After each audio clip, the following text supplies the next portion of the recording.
So today we're going to cover a couple different tips about how you can reduce the possibility of tire sling. We're going to talk about application technique, amount, and proper dry time. So what we've done is we took some paper and just taped it to the fender wells here, and we're going to do two different application methods on the front and the back. So the front, what we're going to do is use an applicator, and then on the rear we're going to spray directly onto the tire. And what we basically want to do there is just highlight pros and cons of both application method. I'm just going to spray my product directly onto my applicator. This could be a round applicator, a cotton applicator, whichever. I tend to like the foams. It's personal preference. And then I'm actually just going to kind of work this back and forth. And that's kind of key here because you want to get full coverage. And if you've got any designs in the tires like these textured areas, you want to make sure you get both sides of it. We're using a solvent-based dressing here. And one of the benefits here is it does tend to dry faster. So for you guys that have limited amount of time when you're doing a car, solvent base, if you can use it, is really a great way to go. So some of the benefits of wiping it on directly rather than spraying it are the wheel doesn't get dirty, we haven't contaminated our painted surface around from just spraying, and you get this really nice, even, uniform look all the way across the tire. It takes a little bit more time, but I think that the end result is worth it.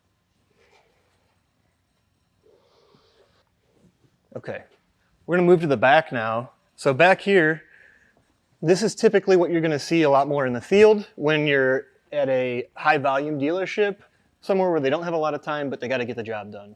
So this is where amount comes into play. You really don't want to overspray on this thing to the point to where it's dripping, because that plays into our next point, which is dry time. Anytime you over apply the product onto the tire, it's going to increase the dry time. It's thicker, it's going to take longer to dry out. Even being solvent-based or water-based would be even longer. So you're still going for full coverage, but bear in mind that you don't want to soak the whole thing, because that'll in turn also get the wheel dirty. So here we go. We're just going to spray on. And I'm not going to go 2 or 3 times around this. You'll see I just try and gently mist.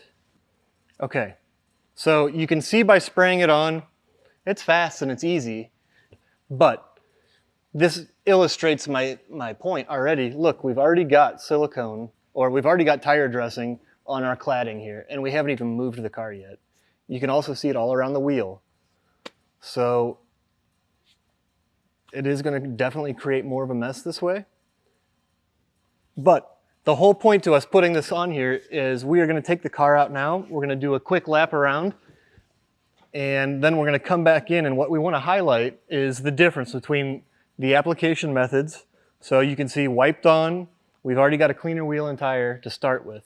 Back here, we've got some legs, so the product's running down, and we're not going to give it a lot of time to dry.